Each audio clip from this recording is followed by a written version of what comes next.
يا لهوي على اللي جرالي وعلى اللي شفته بعناية. عارفين يا جماعة حصل لي إيه؟ اسمعوا القصة دي للآخر، هتلاقوا فيها حكاية غريبة وفي نفس الوقت فيها عبرة كبيرة.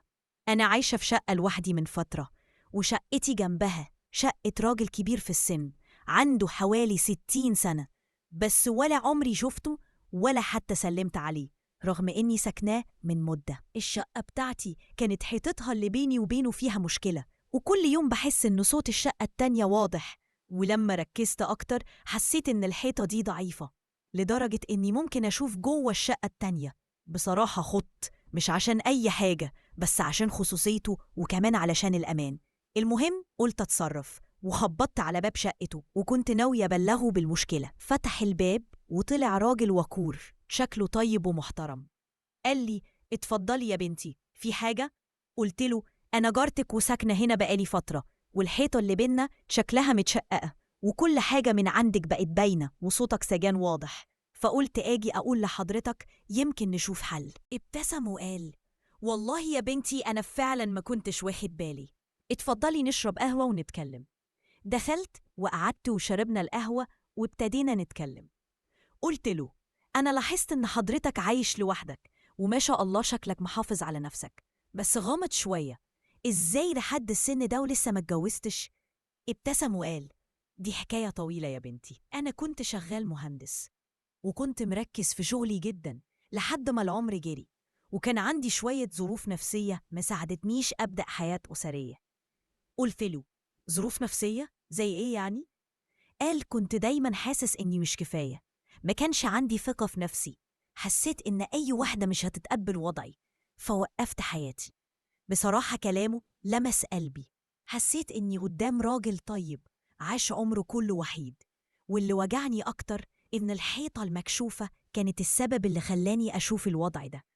قلت له: بص حضرتك، كل إنسان عنده حاجة بتفرده، ومفيش حد كامل، وكتير من الناس بتمر بظروف بتخليها تتراجع، بس المهم إننا ما نستسلمش، دايما في فرصة نبدأ من جديد.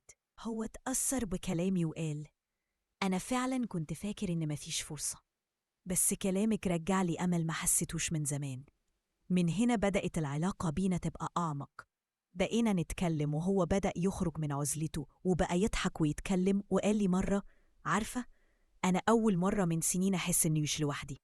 وقتها أنا اتشجعت أكتر وقلت له: طب إيه رأيك نبدأ من جديد سوا؟ اتخض وقال: أنتي بتقولي إيه؟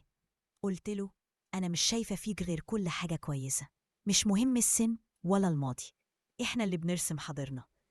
وفعلا بعد تفكير واتفاق اتجوزنا، وهو بعت صنايع يرمم الحيطة وقال لي: مش بس الحيطة اللي اتصلحت، دي حياتي كلها بدأت تتصلح. بقيت بدعمها نفسيا بكلمة طيبة، بابتسامة، كل يوم قال له: انت مهم وانت تستاهل تعيش سعيد. ومع الوقت بدأ يهتم بصحته وبقى ياكل أكل صحي ويقوم من النوم مبتسم. كان بيقول لي دايما: كلامك شجعني، خلى عندي طاقة.